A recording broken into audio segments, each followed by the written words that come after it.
मैं सभी को नमन करता हूं और आपके अंदर जो दिव्य परमात्मा है उनको भी मेरा नमन स्वीकार करें। जय सीताराम, जय सीताराम, जय सीताराम। भगवान का ध्यान। ओम शांताकारं भुजगशयनं पद्मनाभं सुरेशं विश्वाधारं गगनसदृशं मेघवर्ण शुभांगं लक्ष्मीकान्तं कमलनयनं योगभिद्यार्णगम्यं वन्दे विष्णु भवभयहरं सर्वलोकैकनाथम्। शांत रूप शेषशायी, नाभि में कमल धारण करने वाले, देवों के देव, विश्व के आधार, आकाश के समान व्यापक, मेघ के समान नीलवर्ण, शोभा युक्त जिनके अंग, लक्ष्मीनाथ, कमल नयन, योगी जनों के ध्यान में आने वाले, संपूर्ण लोक के नाथ, सांसारिक भय के दूर करता व्यापक विष्णु के लिए मेरा नमस्कार है।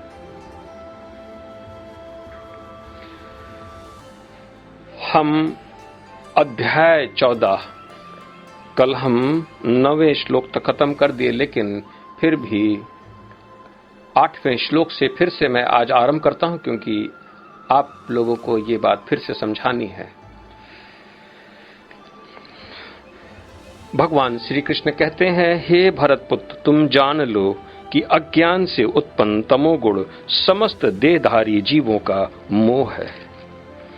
इस गुण के प्रतिफल पागलपन, जिसको हम प्रमाद कहते हैं, आलस्य तथा नींद है, जो बद्ध जीव को बांधते हैं।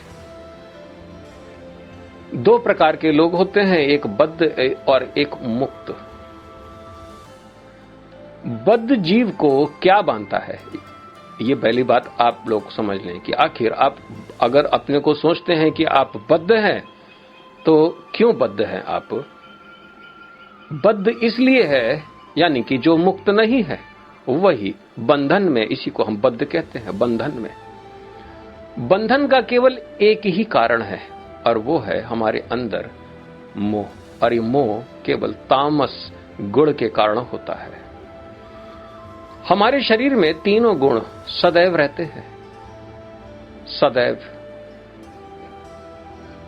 और इनको अपने अपने कार्य करने हैं, क्योंकि प्रकृति के ये तीनों गुण हैं। लेकिन ये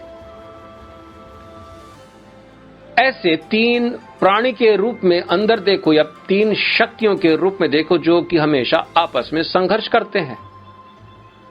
आपके शरीर के भीतर तीन होने पर भी ये संघर्षशील है, और उसमें एक जो तमोगुण है वो तुरंत अंधकार के स्वरूप में स्थित है, क्योंकि जहां प्रकाश नहीं वहीं तमोगुण है। और आप जब प्रकाश को त्याग देते हैं तो वो तमोगुण वहां पर हावी हो जाता है। तो यह आपकी स्वतंत्र इच्छा है, जिसके कारण ये तमोगुण आपके ऊपर हावी हो रहा है, और फिर यह आपको बांध लेता है। क्योंकि ये मोह जो है, मोह को कैसे समझेंगे आप? आप अगर किसी को कुछ दान करते हैं और उसके बाद आपको पीड़ा होती है, तो आप ये समझ लीजिए कि ये जो पीड़ा है, यही मोह के कारण है। आप किसी को कोई रहस्यपूर्ण बात बता दें, उसके बाद आप पछताएं, तो आप ये समझ लीजिए कि ये तो केवल मोह की कारण है। आप अगर किसी को अभय दान दे दें कि हाँ, मैंने तो उनको माफ कर दिया, और भीतर ही भीतर हम पछताते रहे कि आखिर मैंने ऐसा क्यों किया, मुझे ऐसा नहीं करना चाहिए था, ये केवल मोह के कारण है। मोह अक्सर तीन जगह आप उसको पहचान सकते हैं, बाकी किसी जगह आप उसको पहचान नहीं पाएंगे। और इसीलिए धर्म के सबसे पहले कदम, यानी कि दान, तपस्या और उपासना, और दान में ही आप सबसे ज्यादा मोह को देख सकते अपने अंदर। तपस्या में आप प्रायश्चित करते हैं इस मोह को दूर करने के लिए। और प्रार्थना योग के द्वारा। मोह, क्योंकि ये मोह ही ये तो पागलपन है। आप अपने को कहते हैं कि ये तो ठीक नहीं है, मैंने उसको दे दिया, लेकिन फिर भी ये पागलपन ठीक नहीं है, लेकिन फिर भी वो पागलपन आपको उन्माद की तरह आपको मानसिक रोगी बना देता है। बहुत से लोग तो चिड़चिड़ाने लगते हैं, अपनी चीज नहीं देते हैं और उसके लिए बहुत रोते हैं। एक चीज अगर उन्होंने दे दी किसी को तो फिर वो इतना रोते हैं कि फिर दूसरी चीज उनके हाथ में थमा दी जाती है। अक्सर हम लोग बच्चों के अंदर ऐसा देखते हैं, लेकिन बच्चे क्या, हम तो कहते हैं बड़े बूढ़ों के अंदर भी वही मोह विद्यमान है, क्योंकि ये तमोगुण के कारण।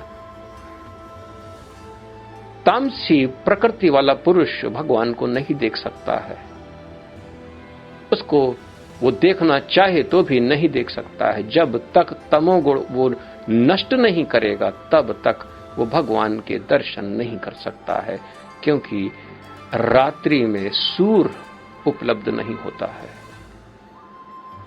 और अमावस की रात में चंद्रमा भी उपलब्ध नहीं होता है। और इसको इसी प्रकार से जाने, यानी कृष्ण पक्ष, ये तमोगुण कृष्ण पक्ष की तरीके से है। आप उसमें लिपायमान होते रहेंगे तो धीमे धीमे आपकी प्रकाश क्षीण होती चली जाएगी, जैसे पूर्णिमा के बाद का चंद्रमा अमावस्या को प्राप्त होता है।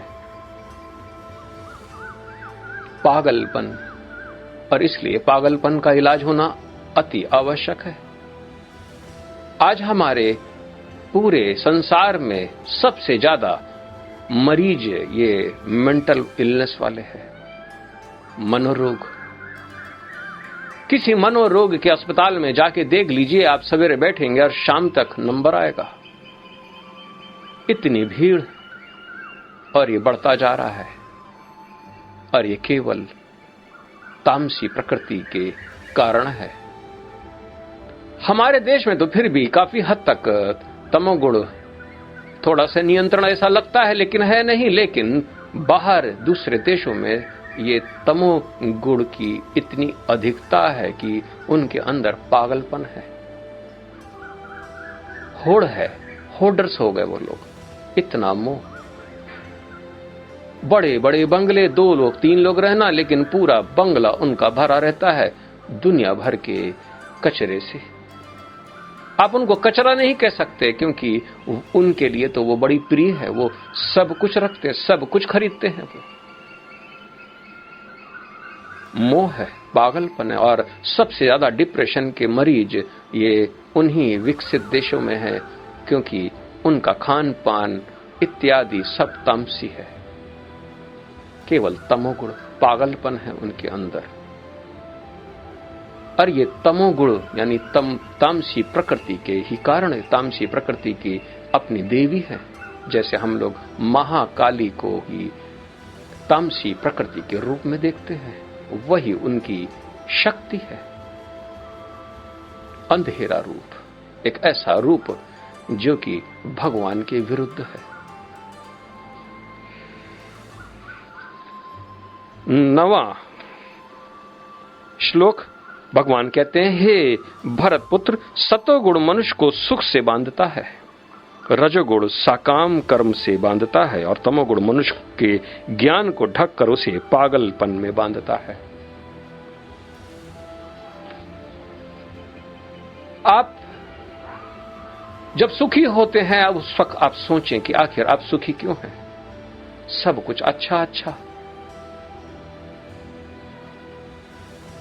अगर घर में बहुत सा कलह है और आप लोग घूमने चले जाएं और उस दूर देश में जब जाते हैं, वहां पर सब कुछ अच्छा देखते हैं तो बड़ा अच्छा लगता है, बड़ा सुख महसूस होता है।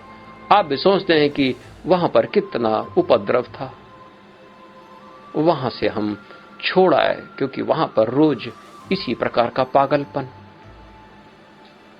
घर में पागलपन, उन्माद, समाज में पागलपन और उन्माद, और अगर देश में भी पागलपन और उन्माद हो जाए तो फिर कहां जाओगे। दूर देश में भी, वहां पर भी इसी प्रकार के लोग आपको प्राप्त होंगे, मिलेंगे। और इसी प्रकार से ये बीमारी बढ़ती है, इसी प्रकार से। एक होड़ सी मची रहती है कि अगला आलस्य कर रहा है तो हम भी काम न करें।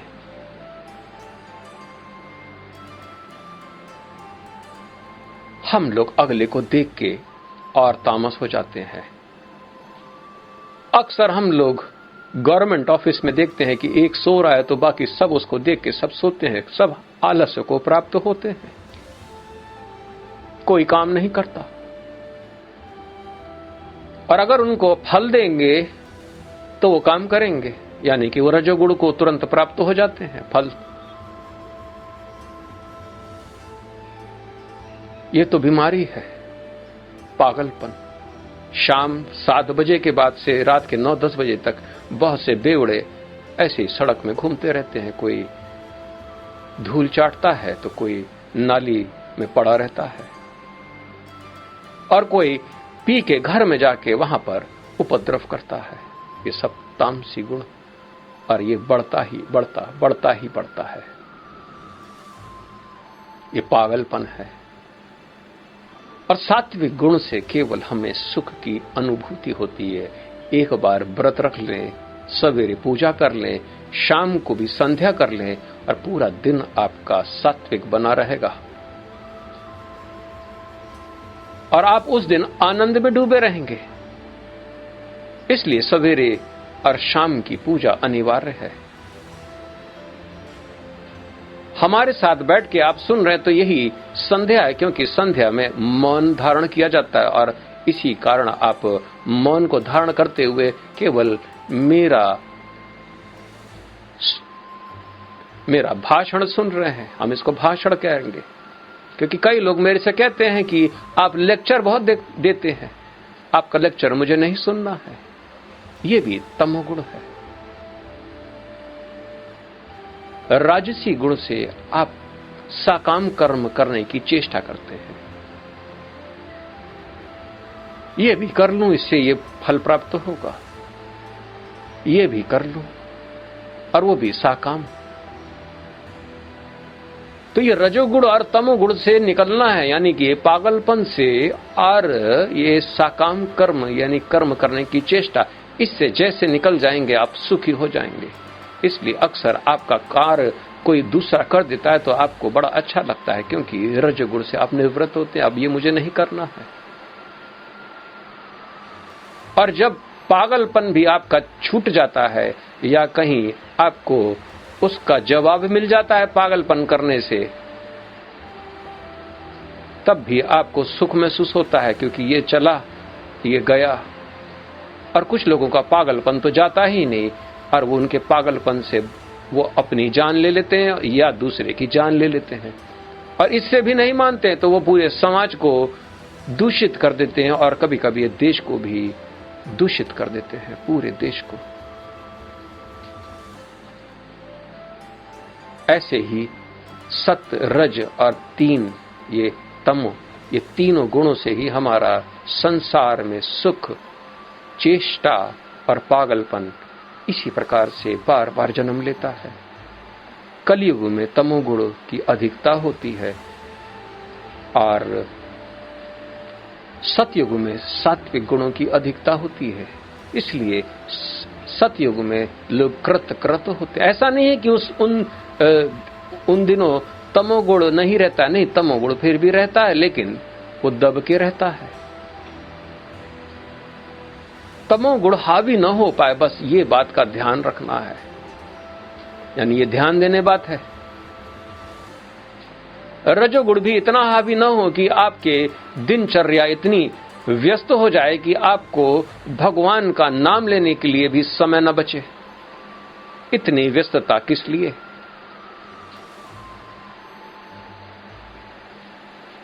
इसलिए क्षमा करो, क्योंकि क्षमा करते नहीं कि आपका क्रोध शांत होता है, और जैसे क्रोध शांत होता है तो आपके अंदर पागलपन भी शांत होता है, और जैसे पागलपन शांत होता है तो आपका तमोगुण भी आपको छोड़कर चला जाता है। इसलिए क्षमा करना सबसे अनिवार्य है। क्षमा, बार बार क्षमा ही तो करना है। इसलिए ब्राह्मण को अक्सर कहते हैं कि क्षमा ही उसका परम धर्म है, क्योंकि ब्राह्मण जो भी है उसे तमोगुण बिल्कुल धारण नहीं करना चाहिए।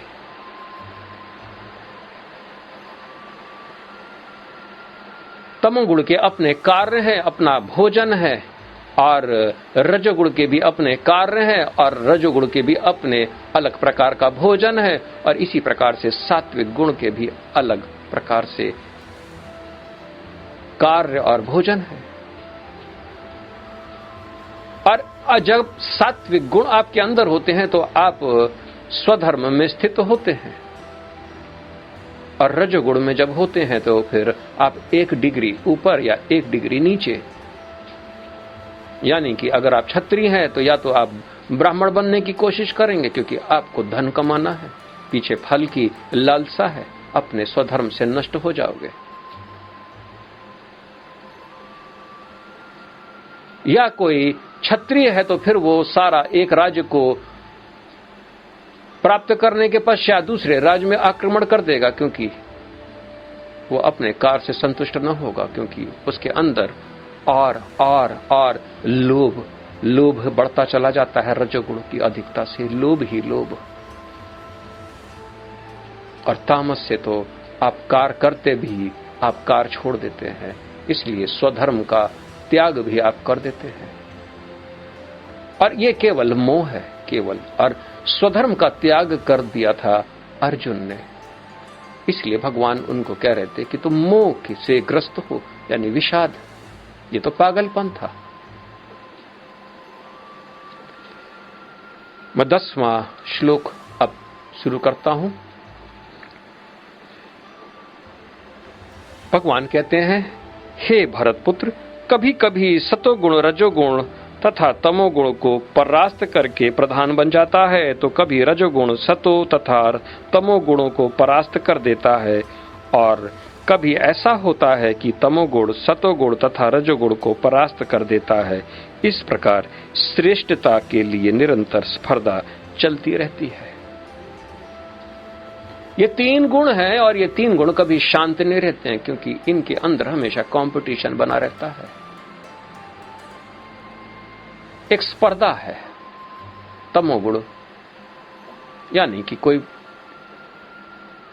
अगर 3 मित्र हो, ऐसा देखने की कोशिश करें, एक तीनों मित्र हैं, और एक सात्विक है, एक राजसी है और एक तामसी है, और कभी इन तीनों में कभी कोई मतभेद हो गया तो आप समझ लीजिए कि तामसी पुरुष को कैसे समझाओगे, वो तो उपद्रव करने में लग जाएगा, पागलपन। और जब तक अपनी वो जिद मनवा नहीं लेगा तब तक वो शांत नहीं होगा। और इसी प्रकार से रजोगुण भी इसी प्रकार से, अगर वो काम करने पे ठन आया तो वो सबको दिन भर काम करेगा, काम करवाएगा, और जो काम नहीं करेगा उसको कोड़े बरसाएगा। और सात्विक आदमी को बोलेगा मेरे जैसे काम करो, नहीं तो फिर तुम्हारी ऐसी तैसी, खाना नहीं दूंगा, कुछ भी हो सकता है। लेकिन सात्विक जो होता है उन दोनों से बिल्कुल वैसा ही बर्ताव करता है जैसे हकीकत में बर्ताव करना चाहिए, यानी धर्म का रिश्ता रखता है, और बड़े प्रेम से उन दोनों को वो देख रेख करता है और कहता है कि बस जैसा मैं बोलूं वैसा करो। आप ध्यानपूर्वक देखें, इन तीनों मित्रों में स्पर्धा है एक दूसरे को डोमिनेट करने की। चाहे सात्विक गुण वाला हो, वो दोनों को डोमिनेट करना चाहता है ताकि उसकी सत्ता बनी रहे, ताकि वो सुख को महसूस करता रहे हर दिन हर पल।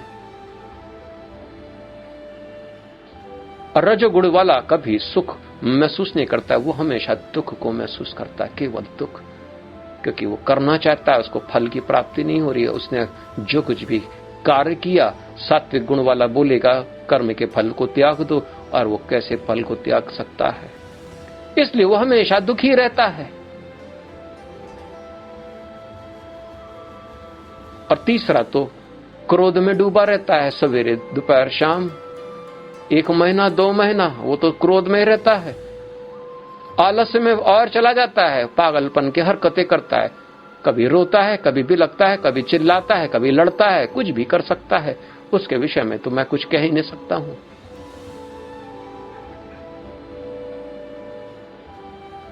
ये प्रतिस्पर्धा हमारे शरीर के भीतर भी इन 3 गुणों के हमेशा बनी रहती है। इसलिए बुद्धिमान पुरुष बहुत ही सोच समझ के अपना जीवन गुजारता है। यानी 24 घंटे में अगर सब तीनों को संयमित कर दे तो 8 घंटे तमोगुण के, 8 घंटे रजोगुण के और 8 घंटे सात्विक गुण के, इस प्रकार से वो विभाजन कर लेता है। ये बुद्धिमान ही कर सकता है, क्योंकि वो प्रकृति से परे है। 8 घंटे वो रात्रि में वो सो जाएगा, क्योंकि तमोगुण उसी समय बड़ी प्रधान होती है और उस वक्त वो सो जाता है, निद्रा में डूब जाता है, आलस्य में अपने शरीर को शिथिल कर देता है। सवेरे उठता है, सूर्य को देख के वहां पर चेष्टा करता है, हालांकि वो रजोगुण है, लेकिन फिर भी वहां पर वो चेष्टा करता है और अपने रजोगुण को भी वो सात्विक में परिवर्तित करके करीब 4 घंटे वो आराम से सवेरे भगवान की पूजा उपासना करने में, विद्या को अध्ययन ध्यान इत्यादि में लगा देता है और उसके पश्चात फिर वो रजोगुण में लग जाता है, क्योंकि आजीविका कमानी है। और शाम तक वो खूब कड़ी मेहनत करता है और उसके तुरंत बाद फिर 4 घंटे के लिए सात्विक गुण को फिर से अपने शरीर के अंदर प्रवेश करा देता है। फिर से संध्या, आरती, भजन, सत्संग इत्यादि करके तमोगुण में फिर से प्रवेश करके फिर से वो इस प्रकार से अपनी दिनचर्या को इसी प्रकार से बनाना चाहिए, क्योंकि इनके अंदर स्पर्धा कभी कम नहीं होगी। ये आपके शरीर को भी इसी प्रकार से ऐसे बना देंगे। ये स्पर्धा समाज में भी बनी रहती है। समाज में भी कुछ विशेष प्रकार के लोग होते हैं जो 24 घंटे में 25 घंटे वो निकालते हैं। वो सोते ही नहीं, वो रात भर काम करेंगे, आपसे भी खूब काम करवाएंगे पर सारा फल अपने पास रखेंगे, अपने कर्मचारियों को फल नहीं देंगे। ये राजसी लोग हैं और इनके बड़े बड़े बंगले, बड़ी बड़ी दुकानें, बड़ी बड़ी कारें, बड़ा माल है इन लोगों के पास। ये सब राजसी गुण। और एक तीसरा प्रकार का भी समाज में, जो कि बहुत ही मूढ़ता में अपना जीवन गुजारता है, भीख मांग के खाता है या काम बिल्कुल नहीं करता है, वो दूसरे के आश्रित रहता है और पागलपन ही उसका अपना जीवन है। लेकिन समाज में इन तीनों की भी अगर जरा सी भी किसी की भी अधिकता हो गई तो फिर शामत है। आजकल तामसी लोगों की अधिकता बढ़ती जा रही है, पागलपन, और पूरा समाज उनका इलाज करने को ढूंढ रहा है। लेकिन कैसे इलाज होगा? क्योंकि जो ऊपर बैठे हैं वो भी तामसी।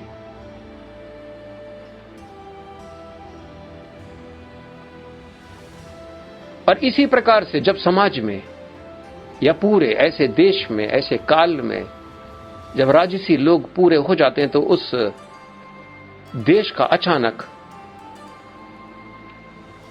आप देखेंगे कि उनका इकोनॉमिक ग्रोथ बहुत बढ़ जाता है, लेकिन सब दुखी रहते हैं, डिप्रेशन के शिकार, क्योंकि वहां पर सात्विक गुण बिल्कुल नहीं है।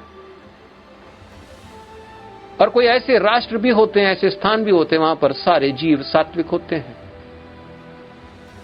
बड़े आनंद में रहते हैं। आप बद्री का आश्रम चले जाएं, वहां पर 3 साढ़े 3 बजे से आरती शुरू हो जाती है और रात के 11 या 12 बजे तक वहां पर केवल सात्विक गुण, बड़ा आनंद, बड़ा मनोरम दृश्य। पुरी में भी आप देखेंगे इसी प्रकार से, वृंदावन भी इसी प्रकार से। लेकिन अब धीमे धीमे वृंदावन में भी राजसी और तामसी लोगों का वहां पर जमावड़ा होता जा रहा है।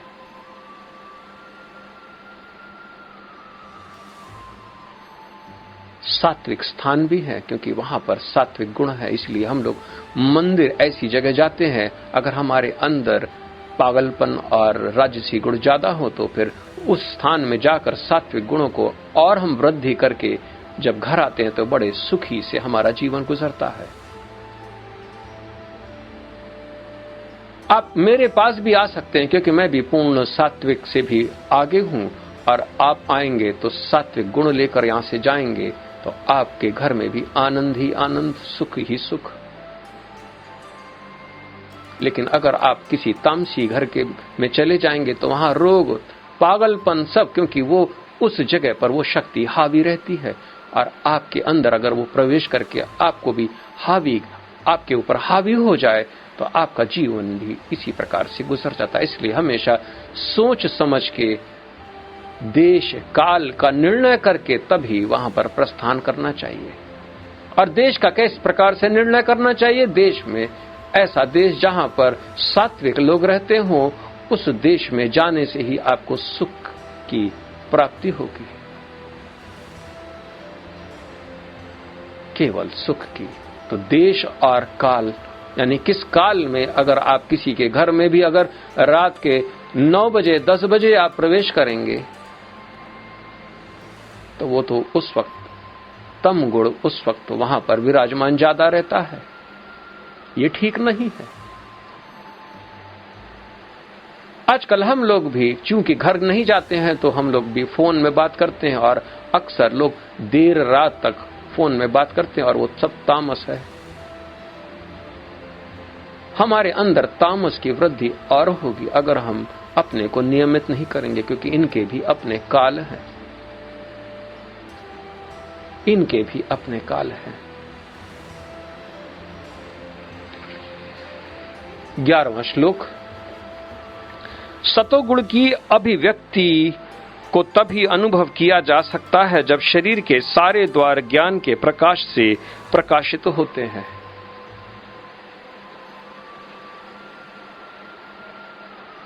सात्विक गुण की अभिव्यक्ति वहीं पर देखी जाती है जब हमारे ये 9 द्वार में पूरी तरीके से यहां पर सुख ही सुख हो, यानी शरीर निरोग रहे,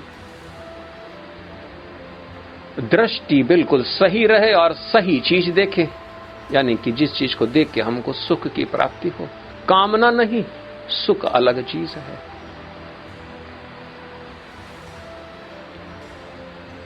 भगवान की वाणी सुने, सत्य संग हो, भगवान की सुगंध को सुने, भगवान को चढ़ाया हुआ धूप सामने, दृष्टि में भी सत्य के दर्शन हो, यानी कि भगवान का स्वरूप का, मुख में भी प्रसाद हो, हाथ में उसके कार्य की चेष्टा हो, और पग भी उसी रास्ते पर अगर लग जाए तो आप ये समझ लें कि आपके सात्विक यानी कि पूरे 9 द्वार सात्विक हो गए। और जब 9 द्वार सात्विक हो जाएंगे तो आप सुख महसूस करेंगे। इसलिए मंदिर की तरफ अगर आप जाना चाहते हैं तो आप रोके ना, पैर वहीं बढ़ा दें, भगवान का भजन सुने और भगवान को अर्पित करें, यानी कि इत्र, सुगंध, और उसको सूंघने की कोशिश करें, वहीं पर उसी वातावरण में रहें और भगवान को हर जगह देखने की प्रयत्न करें। भगवान की मूर्ति इस प्रकार से, लेकिन घर में भगवान की मूर्ति 8 अंगुल से ज्यादा नहीं होनी चाहिए। 8 अंगुल यानी कि इस प्रकार से, इससे ज्यादा नहीं होनी चाहिए। तो भगवान को लगातार देखते देखते उन्हीं में रत हो जाना, ये सात्विक गुण है, वही सुख की अनुभूति होगी। 12वां, भगवान कहते हैं, हे भरतवंशियों में प्रमुख, यानी कि अर्जुन को संबोधन, जब रजोगुण की वृद्धि हो जाती है तो अत्यधिक आसक्ति सकाम कर्म, गहन उद्यम तथा अनियंत्रित इच्छा एवं लालसा के लक्षण प्रकट होते हैं। आसक्ति, घोर आसक्ति, और बहुत सा काम करना है, इस प्रकार से आप चिंतन में लग जाएंगे कि बहुत सा काम करना है मुझे, और सब वो भी सा काम, ये कर ले तो मैं ये कर लूं, इतने प्लान्स आ जाते हैं कि पूछिए नहीं। अभी ये भी करना है, अभी ये भी करना है, और बड़ी लालसा की हमारे पास तो ये छोटी कार है, इससे और एक बड़ी, इससे और बड़ी, और बड़ी, एक बड़ा मकान, सब कुछ, और बड़ी आसक्ति। एक बंगला नहीं, अब तो दो और होने चाहिए, दो हो गए तो अब कम से कम एक फार्म हाउस भी होना चाहिए। फार्म हाउस हो गया तो फिर अब तो 10 फार्म हाउस और होते तो फिर बड़ा आनंद आता। और इसी प्रकार से चेष्टा में लगे रहते हैं, सवेरे से लेकर शाम तक काम ही करना है। ये रजोगुण की प्रधानता, जब रजोगुण आपके शरीर में ज्यादा हो जाएगा तो इसी प्रकार से आप महसूस करेंगे। भगवान आगे कहते हैं, जब तमोगुण में वृद्धि हो जाती है तो हे कुरुपुत्र, अंधेरा, जड़ता, प्रमत्ता तथा मोह का प्राकट्य होता है। जब तमोगुण आपके शरीर के अंदर ज्यादा हो जाए, यानी कि वो रजोगुण और तमोगुण पे ओवर पावर कर ले, जीत ले, तो फिर आपके अंदर अचानक आपके अंदर अंधेरा सा, आपको रोशनी अच्छी नहीं लगेगी। रात को जागरण होगा आपका, देर रात 3 बजे 4 बजे तक आप जागते रहेंगे, फिर सोएंगे, क्योंकि आपको अब सवेरा अच्छा नहीं लगता। पागलपन के सारे काम करना है आपको, जो प्रोहिबिटेड काम है, जो रात्रि में किए जाते हैं, तो अब वही काम करना है। इंद्री को तृप्त में लगा देना है, मोह को प्राप्त होना। काम भी इसी के अंदर आता है, जो कि स्त्री और पुरुष के अनैतिक संबंध, ये सब तमोगुण के कारण होते हैं। ये सब तमोगुण के कारण होते हैं। जड़ता भी, यानी बैठे हैं तो एक जगह बैठे हैं।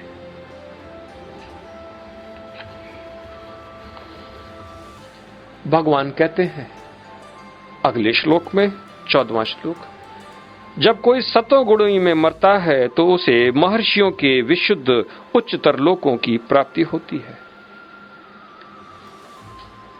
अगर आपके शरीर के अंदर सात्विक गुण की प्रधानता है और आप उस वक्त सुख महसूस कर रहे हैं, आपके आंखों के सामने भगवान की सत्य स्वरूप, कान में उनके भजन सत्य, सब कुछ सत्य, प्रसाद उनका पंचामृत, और ये सब को धारण करने सब कुछ सत्य हो, सत्य की बात भी सुन रहे हो, सत्संग चल रहा हो, और ऐसे समय पर आप उसी में निरत रहते हुए अपने प्राण त्यागते हैं, तो आप सीधा ऊपर के लोक को चले जाएंगे, यानी कि जन्म, महर, तप और सत्य।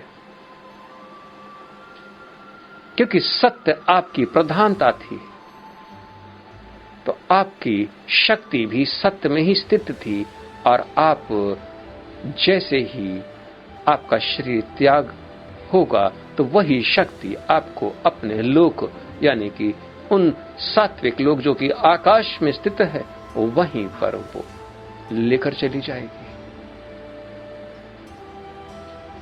सात्विक बने रहना है। ऐसा कोई कर्म करें जिससे कि कारण आप सात्विक जीवन को बगैर गुजारे आपको बेचैनी हो जाए।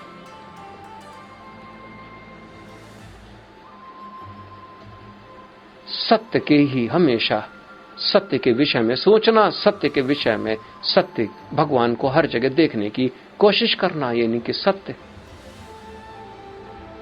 बड़ा सरल है।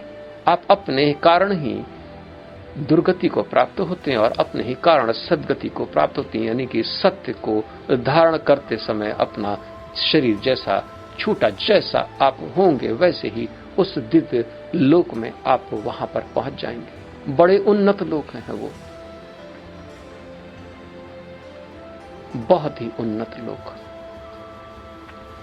इसलिए सत्य से प्रेम करें, सत्य बोलें, सत्य का त्याग अब ही कर दें, आज ही कर दें।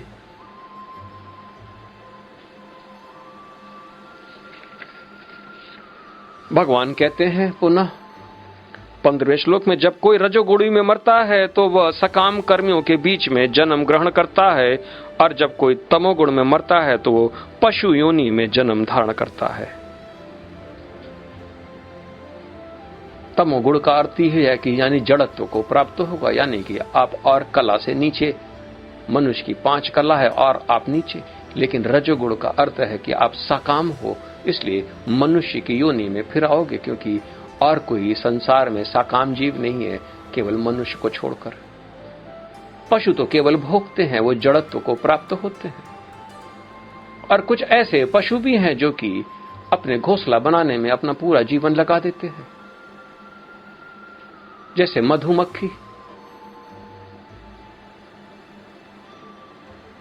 लेकिन उसका किया हुआ कार्य कोई दूसरा भोगता है। रस मधु कोई और उसका स्वाद लेता है, मधुमक्खी को छोड़ दीजिए। आपकी जैसी प्रकृति वही आपका उसी प्रकार से आपकी गति होनी सुनिश्चित है। इसलिए आपकी चेष्टा वैसे ही होनी चाहिए जैसे सात्विक पुरुष की होती है, क्योंकि वही बार बार। इसलिए आप गीता, सारे गीता खरीद लीजिए, वेद भी सब मंगवा लीजिए, बड़े सस्ते हैं। जब आपके घर में होगा तो फिर आप उसको पढ़ने की कोशिश करेंगे, और धीमे धीमे आपकी आदत उसको पढ़ने की हो जाएगी। लेकिन मैं जिन जिन घरों में जाता हूं तो वहां पर कुछ भी, कोई भी सनातन साहित्य मुझे देखने को नहीं प्राप्त होता है। आप मेरे पीछे देख सकते हैं, 2 अलमारियां में पूरी भरी हुई है सनातन संस्कृति, सारे वेद, सारे उपनिषद और सारे पुराण, और भी बहुत सी बहुमूल्य पुस्तकें भी। और इनको मैं निरत इसी में अपना सारा समय गुजारता हूं, कार्य भी करता हूं, लेकिन सत्य से विमुख नहीं होता हूं।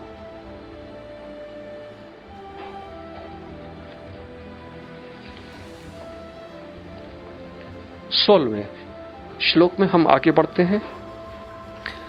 भगवान कहते हैं, पुण्य कर्म का फल शुद्ध होता है और सात्विक कहलाता है, लेकिन रजोगुण में संपन्न कर्म का फल दुख होता है और तमोगुण में किए गए कर्म मूर्खता में प्रतिफलित होता है।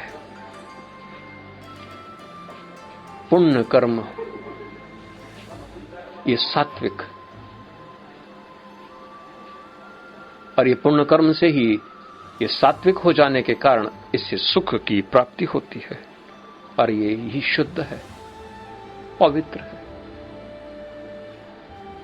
और हम जब रजोगुण में कर्म करते हैं तो फिर वो हम सकाम कर्म करते हैं, जिसके कारण हमको दुख की प्राप्ति होती है, क्योंकि हम इच्छा के स्वरूप ही काम करते हैं। हम सेवा भी करते हैं तो इच्छा पे करते हैं, और अगर हमको उतना फल नहीं प्राप्त हुआ तो हम दुखी हो जाते हैं, कि हम कहते हैं हमने बड़ी मेहनत की लेकिन फल ही नहीं मिला। और मेहनत करने में भी हम लोग बड़े कष्ट उठाते हैं, बहुत कष्ट। और तीसरा तो हम तमोगुण में हम जो कर्म करते हैं अंततः बाद में मूर्खता वाले कर्म, क्योंकि पागलपन में तो सही काम हो सकते ही नहीं, और जो भी काम होते हैं वो मूर्खता ही वाले होते हैं। बहुत से राजा मूर्ख थे, उन्होंने अपनी पूरी प्रजा को ही मरवा दिया। एक मुगल राज राजा हुए थे जो कि दिल्ली से अपनी सल्तनत को पूरा लेकर चले गए औरंगाबाद में, और वहां पर भी 4-6 साल रहने के पश्चात फिर से सारे प्रजा को लेकर फिर से दिल्ली में बहुत से लोग मर गए। ये मूर्खता है।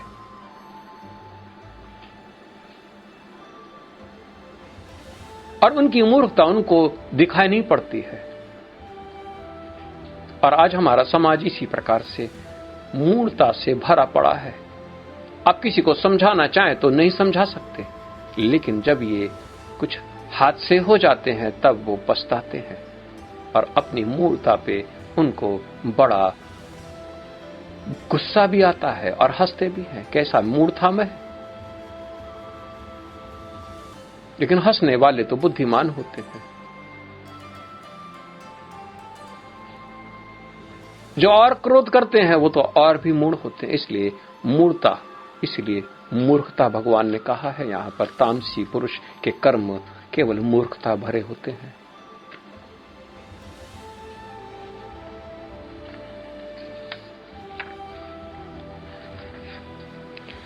सत्रहवां श्लोक भगवान कहते हैं, सत्वगुण से वास्तविक ज्ञान उत्पन्न होता है, रजोगुण से लोभ उत्पन्न होता है और तमोगुण से अज्ञान, प्रमाद और मोह उत्पन्न होता है। वास्तविक ज्ञान, अगर सात्विक रहेंगे, सत्य देखेंगे, तो फिर वो सात्विक ज्ञान भी आपके अधिकार में हो जाएगा।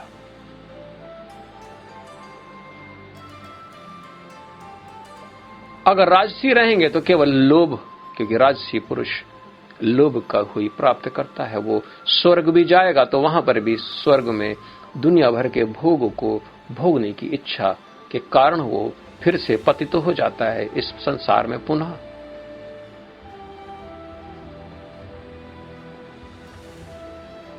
और जो तीसरा है, जो तामसी है, वो तो केवल उन्माद, पागलपन और मोह। आप गलत का एक बार साथ तो दे दें, फिर आप देखेंगे कि उस गलत का आप साथ देते रहेंगे, देते रहेंगे, देते रहेंगे।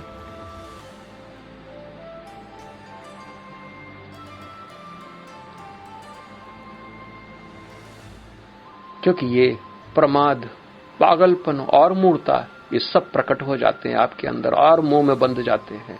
इसलिए एक बार भी किसी तामसी पुरुष की मदद न करें। साफ बोल दें कि ये ठीक नहीं है। मैं भीख नहीं देता, कभी कोई जो भी मुझसे मांगता है मैं भीख नहीं देता, क्योंकि मांगना भी एक तामसी प्रकृति है, मैं नहीं देता। क्योंकि एक बार आप दे देंगे फिर वो उसकी आदत इसी प्रकार से बनी रहेगी, वो काम कभी नहीं करेगा फिर।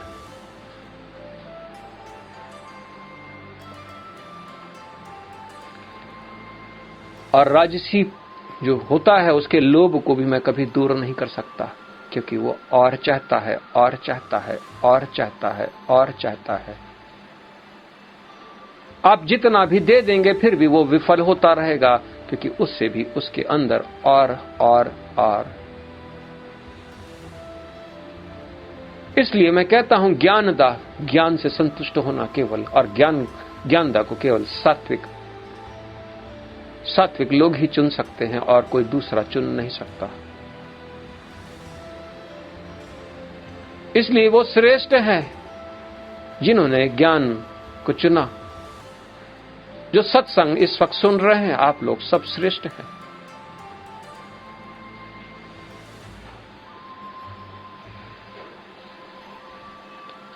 मैं आगे बढ़ता हूं 18वां श्लोक में। सतोगुणी व्यक्ति क्रमशः ऊपर उच्च लोकों को जाते हैं, रजोगुणी इस पृथ्वी लोक में रह जाते हैं और अत्यंत ग्रहित तमोगुण में स्थित है वे नीचे नरक लोक को जाते हैं। आपके जैसे कर्म उसी हिसाब से आपकी गति सात्विक है तो फिर आप ऊपर निकल गए।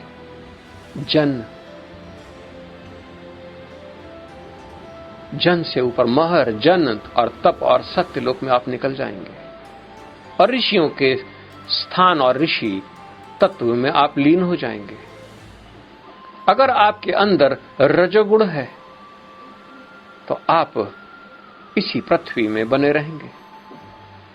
अगर आप केवल तामसी हैं तो फिर आप नीचे गर्त में चले जाएंगे, अधम लोक में। कोई कहता है कि अगर मेरे अंदर सात्विक गुण भी है और रजोगुण भी है तो फिर मैं कहां जाऊंगा? तो उनके लिए तो स्वर्ग, पितृलोक, और जैसे उनके पुण्य नष्ट हो जाएंगे तो वो स्वतः फिर इस संसार में गिर पड़ेंगे। अगर कोई कहता है कि मेरे अंदर राजसी गुण है और तामसी गुण है तो मेरी क्या गति होगी? ऐसे लोग इस संसार में नरक का भोग करके पुनः इस संसार में जन्म ले लेते हैं, लेकिन खोटी योनि में। लेकिन अगर जो पूर्ण रूप से तामसी है, जिसके अंदर किसी प्रकार की कोई रजोगुण भी नहीं है, पूरी राक्षस हो चुका हो जो, और जो केवल मांस भक्षण यानी दूसरों को दुख देना और प्रेम तो कभी नहीं करते हैं, क्योंकि ये केवल बलात्कार के सिवा और कुछ नहीं करते, ये पूर्ण घोर राक्षस होते हैं। ये मरने के बाद कहां जाएंगे? ये तो और ही अधम लोक में उनको जाना ही है। इसलिए जो पूर्ण सात्विक होते हैं उन्हीं को हम कृतविद कहते हैं, और जिनके अंदर सात्विक गुण होते हैं और उनके अंदर रजोगुण भी होते हैं तो उनको देवता, और जिनके अंदर केवल रजोगुण और तमोगुण की रहता है लेकिन सात्विक गुण बिल्कुल नहीं रहता है, उनको हम असुर कहते हैं, और जो पूर्ण तामसी लोग होते हैं उनको ही हम राक्षस कहते हैं। इस प्रकार से 4 भेद बताए गए हैं मनुष्य के।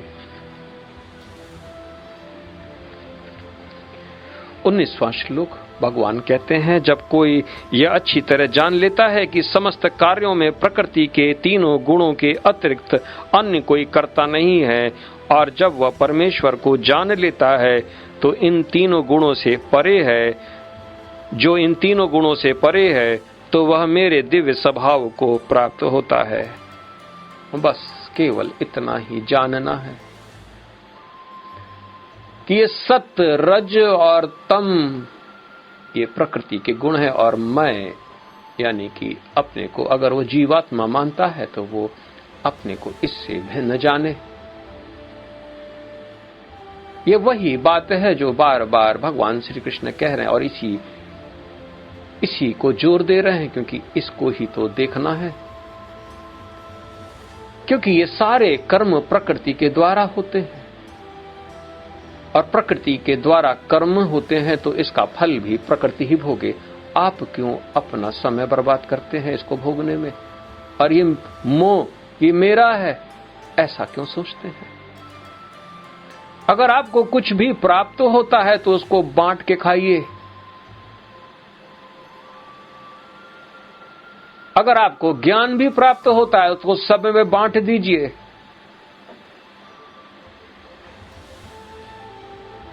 अगर आपको सम्मान भी प्राप्त होता है तो आप सब में बांट दीजिए, क्योंकि अकेले आपने कुछ भी नहीं किया है। यानी कि आपको थैंकफुल होना है, तभी आप सत्य गुण में आप स्थित रहेंगे, क्योंकि आप की कोई चेष्टा नहीं है यहां पर, तो केवल गुण ही गुण को में परिवर्तित हो रहे हैं।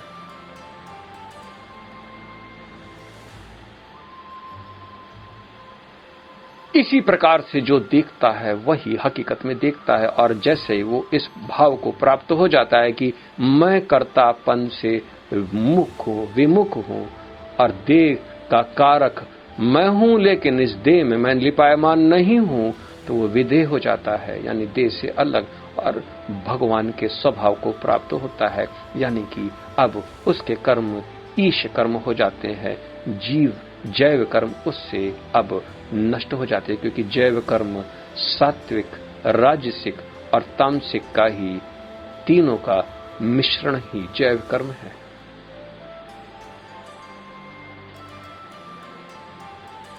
ईश कर्म, ईश प्रधान होना अति आवश्यक है। तभी तो भगवान के स्वभाव में हम स्थित हो जाएंगे। और जैसे भगवान करते हैं, जब भगवान अवतार लेकर करते क्या है, वो सत्य को स्थापित, धर्म को स्थापित, यही आप करना शुरू कर देंगे।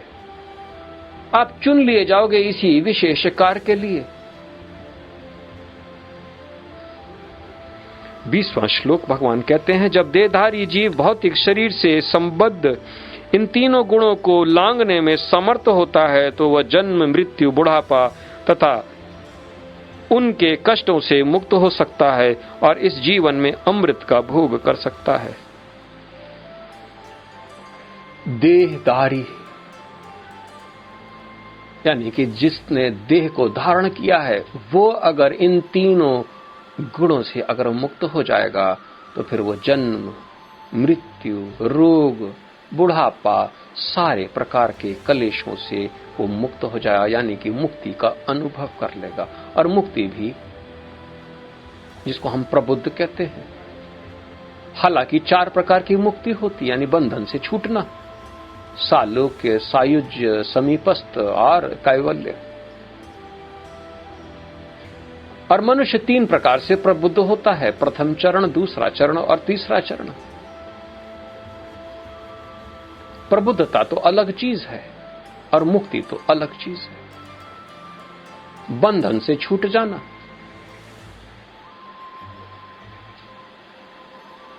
और प्रबुद्धता का अर्थ है पूर्ण ज्ञान से आप परिपूर्ण हो जाना, विदेह की स्थिति में रहना।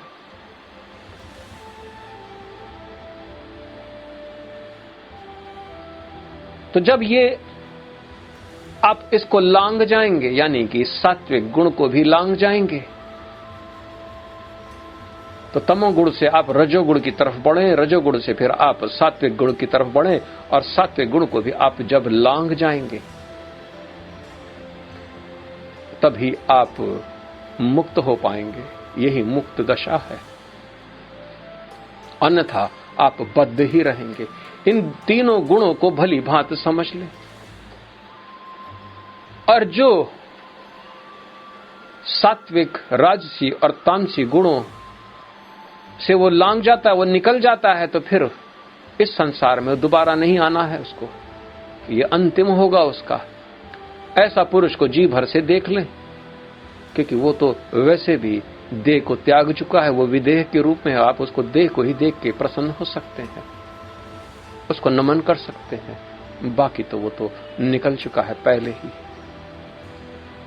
बड़े शिरोमणि लोग हैं, ऐसे लोगों को मेरा बारंबार नमन, जो प्रकृति को भी लांघ गया हो, जो लीला से मुक्त हो गया हो, यानी कि सत्य पदा, आनंद पदा और परात्परा में जो अपने को पाता है।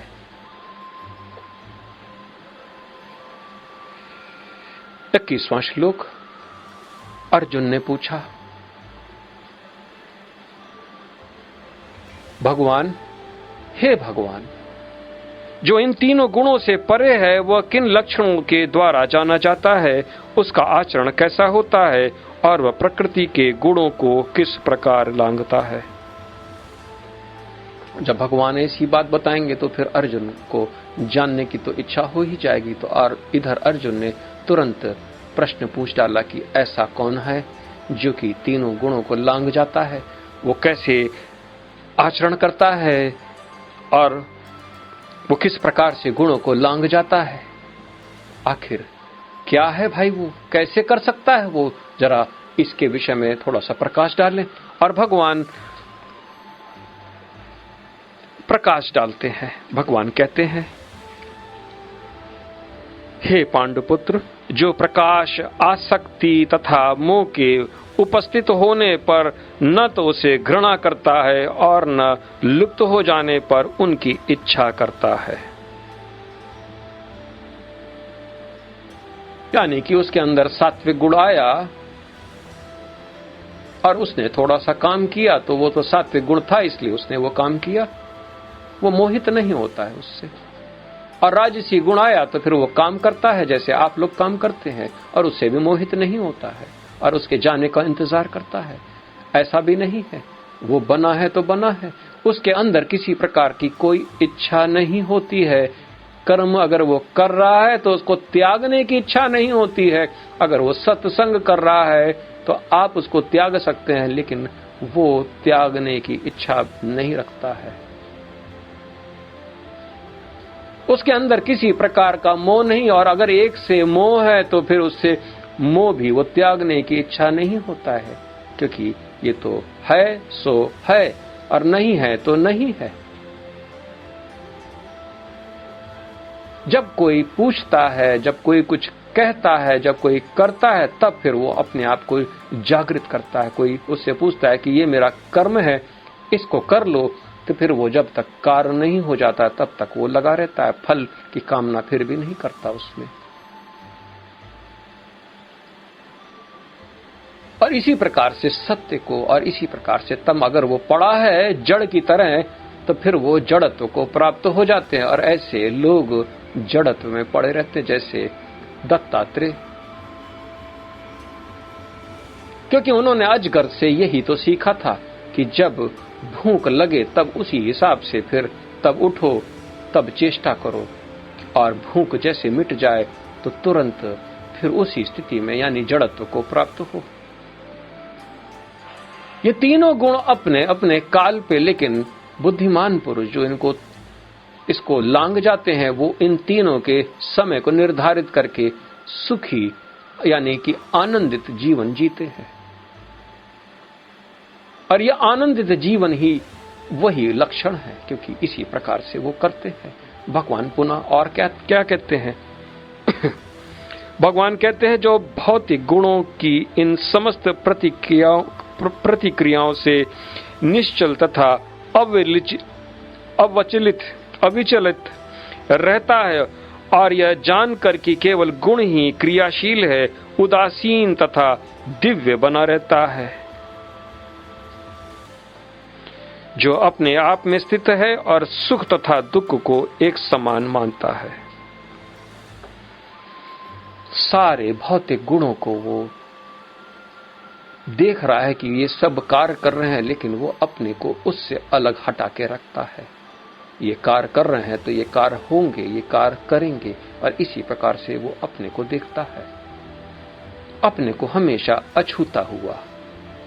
और शरीर के अंदर जो गुण होता वही गुणों के हिसाब से आप ऐसे लोगों को पहचानना बड़ा मुश्किल है, क्योंकि उनके अगर हाथ में झाड़ू है तो फिर वो झाड़ू लगा रहे होंगे, और जब तक उनका शरीर थक सा नहीं जाएगा तब तक वो झाड़ू लगाते रहेंगे। या उनको कोई टोक दे झाड़ू क्यों लगा रहे हो, तब उनको लगता है कि अरे हम झाड़ू क्यों लगा रहे हैं, क्योंकि उनको न कर्म करने की इच्छा न कर्म छोड़ने की इच्छा रहती है, क्योंकि उनका मन तो है ही नहीं। क्योंकि मन के अंदर जो भी गुण हो उससे उनका कोई लेना देना नहीं। और ये जितने भी भौतिक कार्य हैं उनसे भी इनसे कोई लेना देना नहीं। इसलिए अक्सर इन लोगों से भौतिक कार्य होना बंद हो जाते हैं, क्योंकि इनको उसके प्रति वैराग्य सा हो जाता है। आप पागलपन में कोई भी कार्य कर सकते हैं, लेकिन ये पागलपन में कोई कार्य नहीं करता। ये तो केवल किसी विशेष कारण यानी कि जनहिताय महायज्ञ ऐसे समय पर ही कार्य करता है, या जब कॉल ऑफ द ड्यूटी, देश का सम्मान इत्यादि, तभी ये कार्य करता है। और ये बहुत बेहतर तरीके से कार्य करता है, क्योंकि इसके अंदर लेश मात्र भी पागलपन नहीं है, मोह नहीं है, और अपनी सारी ऊर्जा को वो एकत्रित करके अपने कार्य को बड़े निष्ठावान से बड़े अच्छी तरीके से कर सकता है। ये लोग बड़े धीर होते हैं, क्योंकि तीनों गुण पे ये शासन करते हैं, क्योंकि तीनों गुण इनके ऊपर हावी नहीं हो सकते हैं। मैं आज अपनी वाणी यहीं पर समाप्त करता हूं। ये 23वें श्लोक को हमने अभी खत्म किया है। कल हम 24वें श्लोक से पुनः इसको लेकर चलते हैं, और कल हम अध्याय 15वां यानी पुरुषोत्तम योग को हम शुरू करेंगे, और इसमें एक दो और श्लोक बचे हैं, इसको हम कल खत्म करते हैं। तो आज 23वें श्लोक को ही हमने खत्म किया है। मुझे अब आज्ञा दे, मेरा नमन स्वीकार करें। जय सीताराम, जय सीताराम, जय सीताराम।